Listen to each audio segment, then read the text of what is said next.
And hello, everybody. You know what it's time for? It is time for the recap from Mercury, our podcast wherein we examine what went on The Witch from Mercury this week. And on Sunday's episode, we got. Well, we'll get what we get to. Before that, I have to say that we are sponsored by RightStuff.com. And you know what? I wanted to go with either the Daryl Blade or the Delanza, something that really speaks to the characters present in this episode, but they were out of stock. What is in stock is the metal build Ariel action figure. And you know what else is great about it? If you are watching right now it's on special. It is their weekly special on rightstuff.com. This is a die-cast figure. It's got a nice stand. It's got LEDs. It's got all the accessories to make our girl Aries shine. And, again, the link is in the description so that they know that we sent you. And we can get paid a little. Maybe buy our own shiny action figures. My name is Scott Wachter. That's part of the intro. Names. That's intro, yes. I'm Jetman025. And this is what we are talking about. We are talking about Episode 3, Father and Child, written by Akira Toba, or directed, again, by three people. Akira Toba, who did Eps on Blue Lock and Isekai no Oji-san. Akihiro Saito, who you will know as an in-betweener on, this is fun, he goes way back, Victory, G, and 8th MS Team, and then a couple episodes of Season 1 of this show.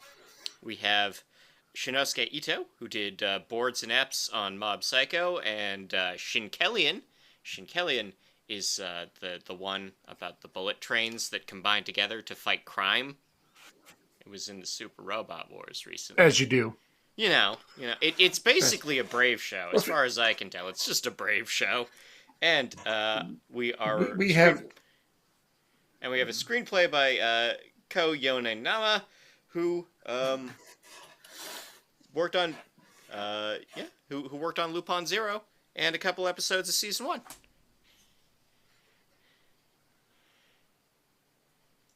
Quite. So Bob is back, and he's got burgers. No, wait. Bob is not eating. Bob has back. no burgers.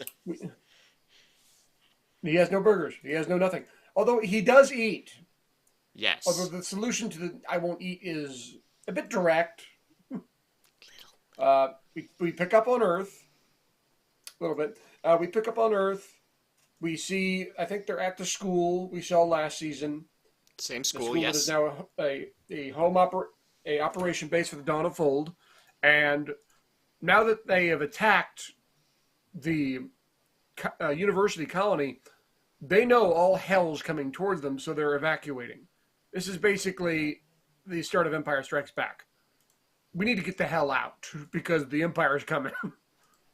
So they're all packing up their stuff, they're getting going, and we find out that Bob somehow ended up down here. I'm guessing he got captured by the Dawn of Fold, all the chaos. I'm guessing there was a beacon or something on the mobile suit he stole. They picked him up. They were going to space him. My guess is they were ready to space him, and then someone pulled the black box and said, "Oh wait, this kid was shouting about how he's a Jetherk. That means he's worth money." Yeah, we can make money off this, right? They're keeping him tied to a toilet in one of the bathrooms, literally, and he is crusty, gross, nasty. Probably hasn't had a shower in a week. Plus, he's sitting on a toilet 24/7, and kind of insane. I mean, he's not completely gone, but he's messed up in the head. He needs therapy and is getting throwing rocks at him. Tied to toilets. That's what's happening. Children throwing rocks at his head, yeah. Yeah. Yes, he's getting tied to toilets and children are throwing stuff at him. We get this guy. His name is Olcott, although that is not his name. We find out what his real name is later. And he is, let's just call it what is, a walking badass. I want to call him Ocelot because he kind of looks like that. And I'm guessing that's 100% intentional. It's like, okay, this guy is a badass military guy. We can't call him Ocelot because that's taken, but we can change it slightly so he's Olcott. He comes up and says, "You're Gel Jetherk. We can't afford to let you die." Grabs him by the throat, forces his jaw open and literally pours the food down his throat. It's like, okay, don't cough. This is going down your lungs if you do. Don't do it. And it goes right down to his gullet. It's like, well, that's one way to get him to eat. It's like, come on, you can at least put a hose down there first. Yeah. We also get the opening. There is one change in the opening. A white silhouette that was child shape in the first couple of episodes is now just an Airy, little toddler Airy. Yeah. Yeah. It is. It's. I'm conflicted. I want to know how she became a Gundam, and at the same time, I don't. It's like, man, I want to know how this actually happened. And once I find out, I'm like, man, I wish I didn't know that. You want to hope it was an accident. But, you know, Prospera might have just fed a kid's brain into some sort of grinding device and just put it in the back seat, so to speak. Yeah. Or this could be straight up, like IBO. We have a brain stem and a brain, or RoboCop 2 if you prefer, stuck somewhere in there we haven't found yet. Could be. It's right behind the pilot's seat. It's like bubbles, floating up behind. But she's going to open the door and knock on the glass. Hey, sis, you okay? And we're all going to be like, oh, dear God!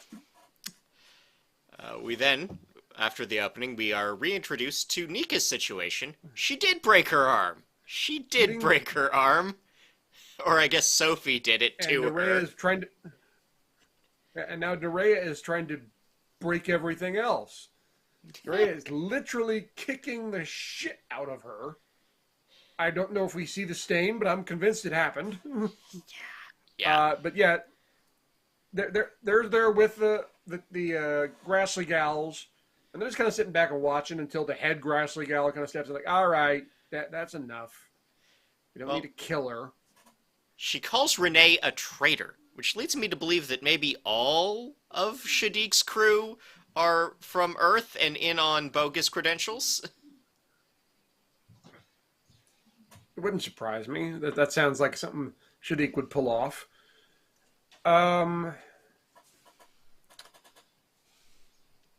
Nika, I'm very worried about what she's going to do, or Mika's going to do in the future. Because think about if her plan was build a bridge between Earth and space, this has gone about as bad as that plan can. Not a good bridge. Like this, no. This bridge was made out of popsicle sticks and supposed to go across the Mississippi. Didn't work. No. Ugh. Then we have a scene where Shadiq and his dad talk things out, and the translation is bad. It's bad. They use the word war partitioning. Not a phrase from English. Fortunately, I've got some buds who are watching the simplified Chinese over in Indonesia, and they are just talking about maintaining supply lines. It's, Shadiq's dad just wants to keep these small wars burning, whereas Shadiq wants to revert the assets to Earth to create a Cold War between Earth and space that just escalates and never really goes anywhere. The kind of peace that's better for business than peace.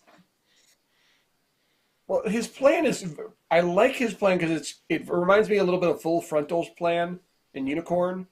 Is okay. We're gonna close off Earth to its own little thing, but Earth is already a shithole. Exactly. We're gonna fund in or shove in a whole lot of money and resources into Earth, but we're gonna set them all against each other. This is like a inverse of what Full Frontal wanted to do. It's like, we're going to create our own little economy out in space and lock everybody out. And we're all going to work together to screw them over. This is, we're going to close off everyone on Earth from space, and we're going to lock them in and make them fight each other to the death. And then when they're all ruined, I'll have a big, strong space, and we can mop up pretty easily. That's twistedly messed up. Kojima was talking about this episode on Twitter, actually. Kojima was talking about how this episode reminded him of Metal Gear Solid 4. Do you think? Yeah. There's more than a few Metal Gear references here. Yes, but his goal, not unlike Ocelot's, I might add, Yeah. is lock all the rats in a box, throw in one piece of cheese, and see who comes out. Yeah. So we do see that the Dominicus is on the move. They're the guys hunting down these witches on Earth. Turns out the witches are not on Earth, but they're going to be tracking down these the Dawn of Fold. We also get a bit more a Quiet Zero, just a bit more explanation, because Mio seeks confirmation from someone else, because she's learned that Mommy Prospera does not tell the whole truth, and is going to a colleague of her dad's to figure out what's actually up. He pours tea and says, "Don't I do think we anything saw with this this. device." Right. I think we saw this guy in season one briefly walking with her father Yeah, and having a meeting. I'm pretty sure it was only in a couple episodes, but you could tell, like, okay, he trusts this guy. And I like when she's like, okay, yeah, Quiet Zero. I wouldn't touch that with a 10-foot pole. If you do anything, think very carefully. yeah, I'm just telling you what I do. I'm not telling you what you should do. But if I were you, I'd stay away. yeah. We then get and the rest of the episode is entirely in Japan at Dawn of Old HQ. They have a few guys in mobile suits. The name is totally eluding me. It's the Provoponibus. I do not remember. It's the battle jester. It's Yeah, jester. That's what it is. they got some Obviously, Dom vibes. They no, got some Zaku desert type vibes. yeah, it is very Rumba Rawlish. Yeah, It's like nobody says this is no Zaku boy, but you get the idea. And Ocelot, being not only a Metal Gear reference, is you can sense some Ramba Ral going in there too, just a slightly younger Ramba Ral with a bit more of an edge to him. We find out as they're talking, we find out the Jet Herd Corporation is about to go bankrupt. Well, because Dad's dead. The new president just had a severe concussion, if we're lucky. yep. And Jet Herd finally Bob finally kind of snaps out of it. He goes, wait, what? What do you mean we're about to go bankrupt? I've been gone for 2 weeks. 2 weeks and it all went to hell. That's what happens when you lose your entire leadership structure. Well, yeah, but I kind of leaned into it. You killed your dad, who also happened to be the president. Yeah. That's not good. Yeah. Granted, I wouldn't think it would go bankrupt either, but yeah, it went bad fast, didn't it? I don't. Maybe they were not in great shape to begin with. But that seems to snap him back. He's no longer freaking out about it. But he's still traumatized, sure, but he's no longer, staring into oblivion, mumbling himself like an idiot. Just in time for the cops to show He up and blow starts up everything. Yes. Whew. First off, Earthers fight dirty. Oh. The Earth's forces fight dirty. They're setting traps. They're, pulling the old I'm hiding behind the corner crap.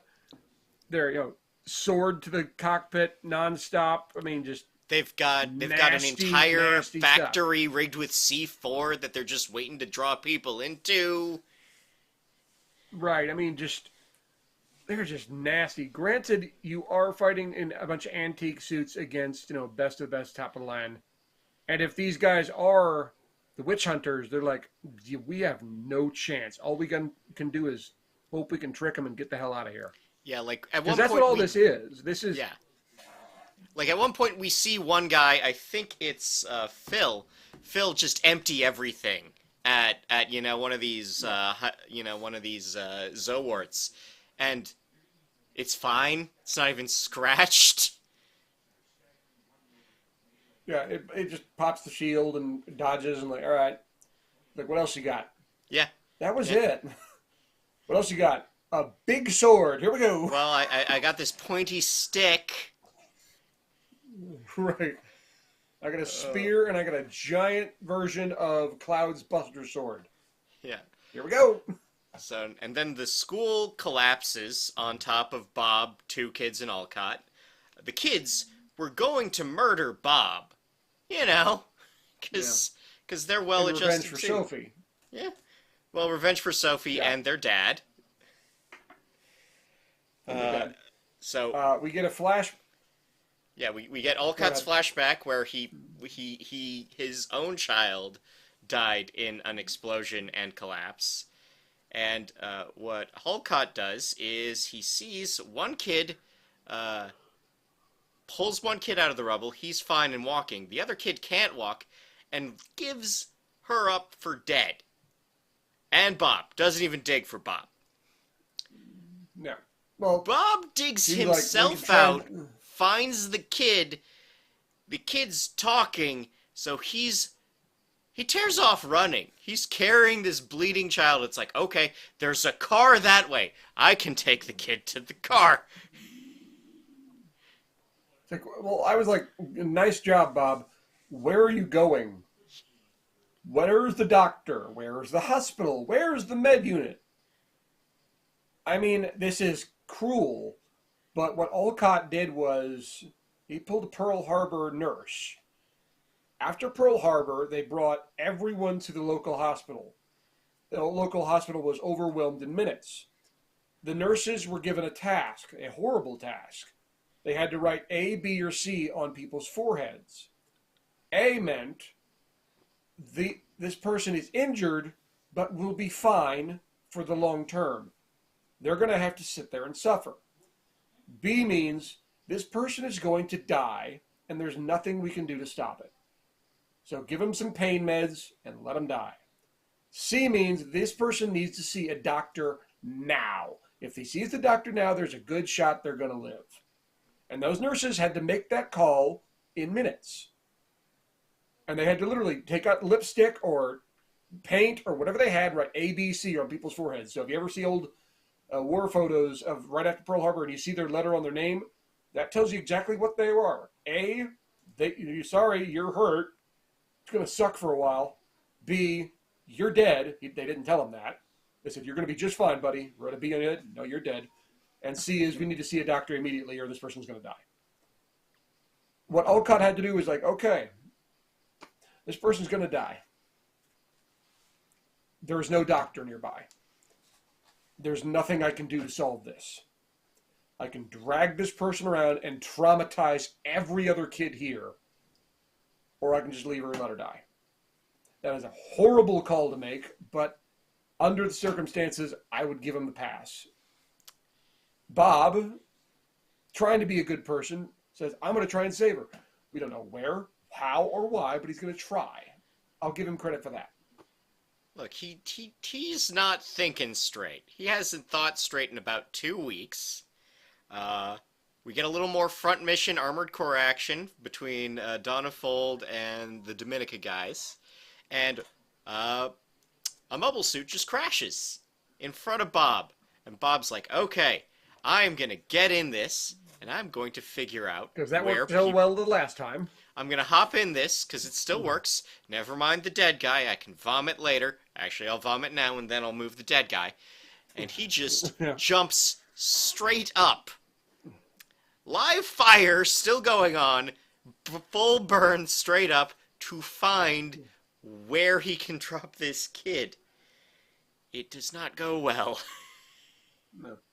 There's a fine line between brave and stupid, and he walks with that line going down his pant legs, okay?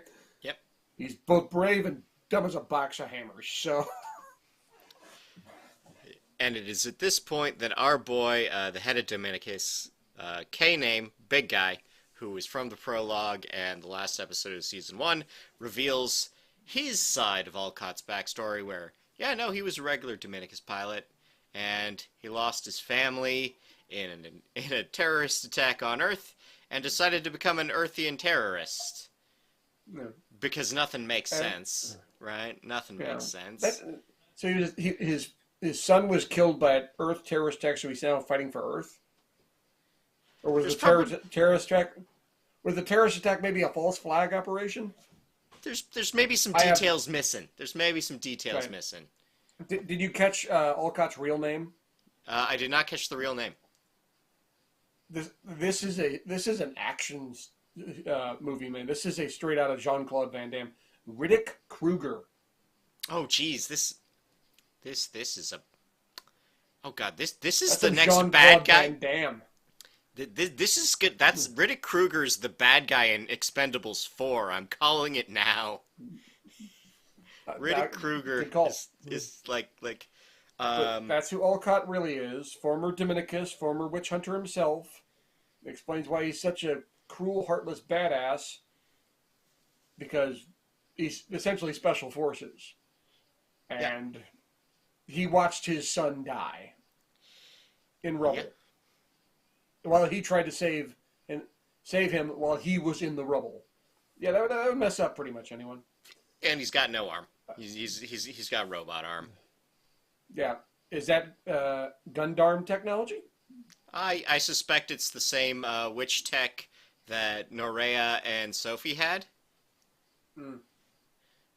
So if he gets in a Gundam, maybe a white one, Oh, would he be able to like? we do have a pre-order available, and we don't know who it's for.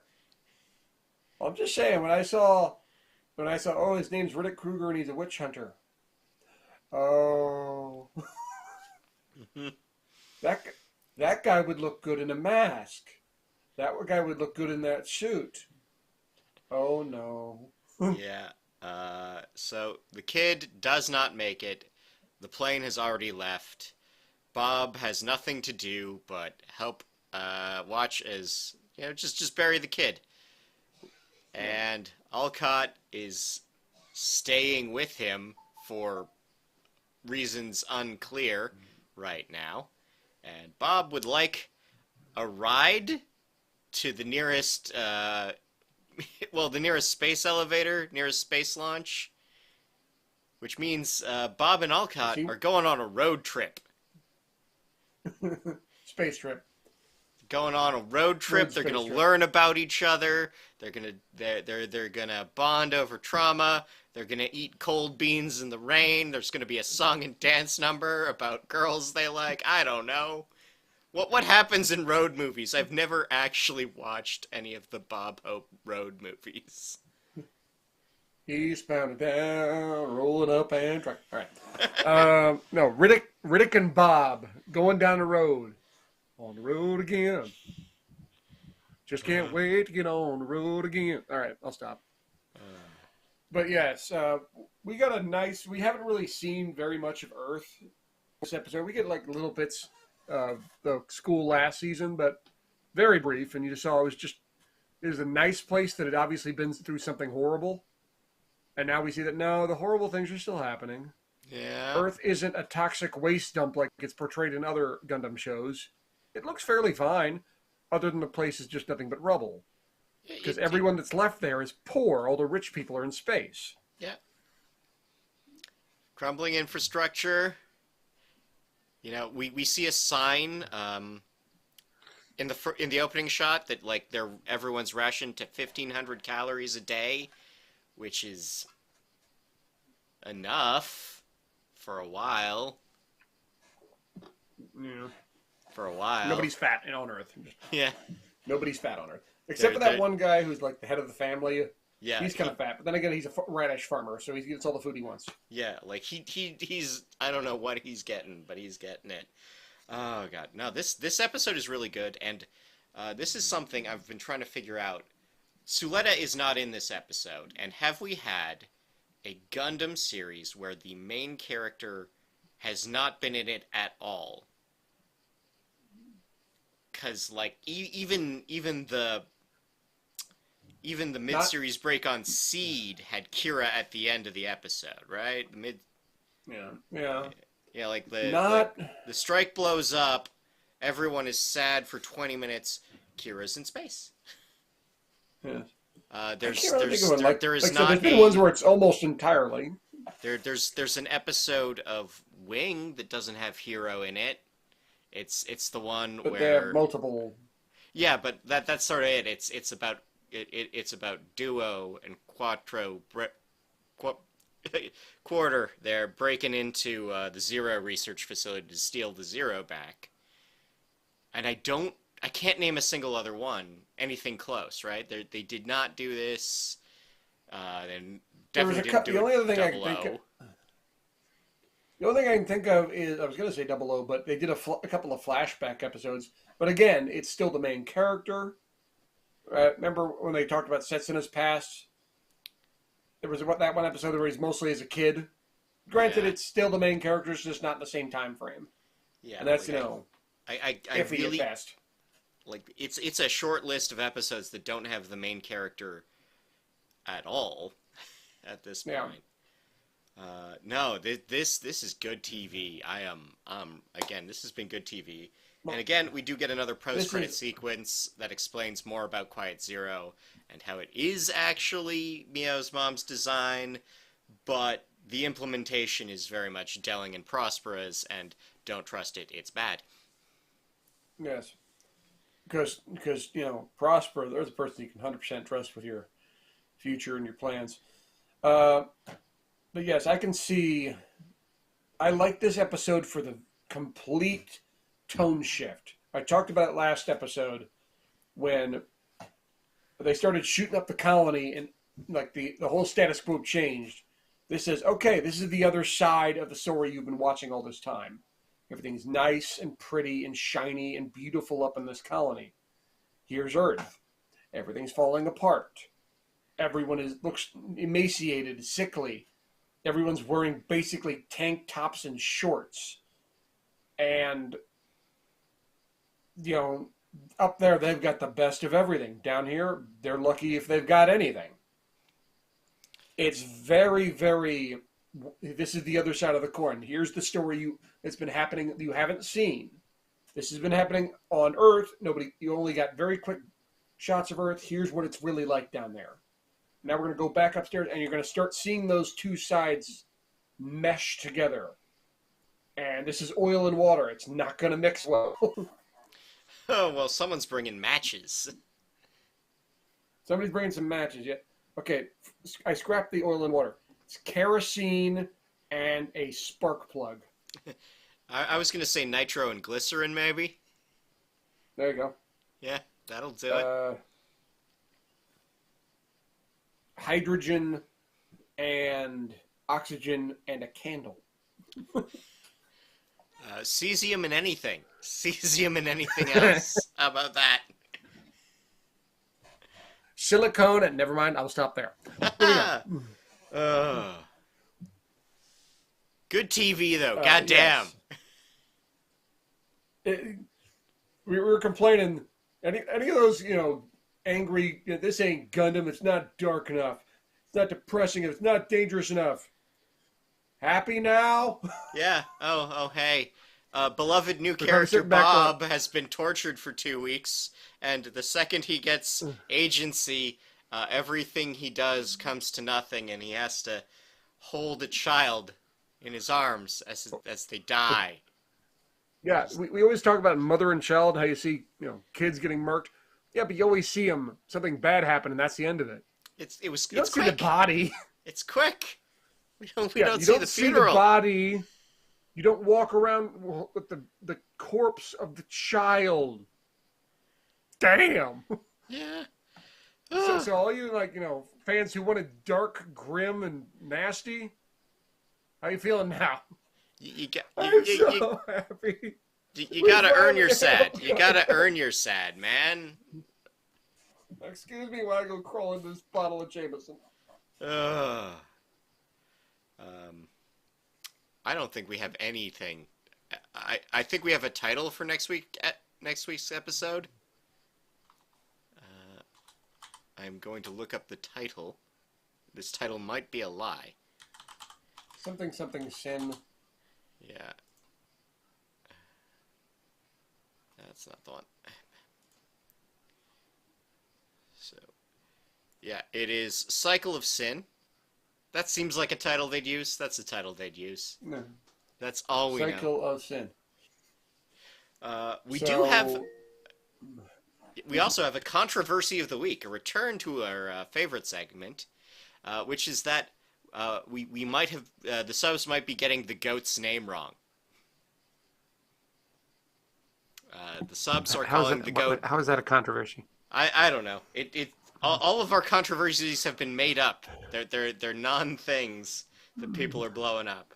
But this week the controversy is that the subs might be calling the goat Geeko when the goat's name should be Tico, like Tycho Brahe, famed astronomer, inventor of the university town, and he had a silver nose.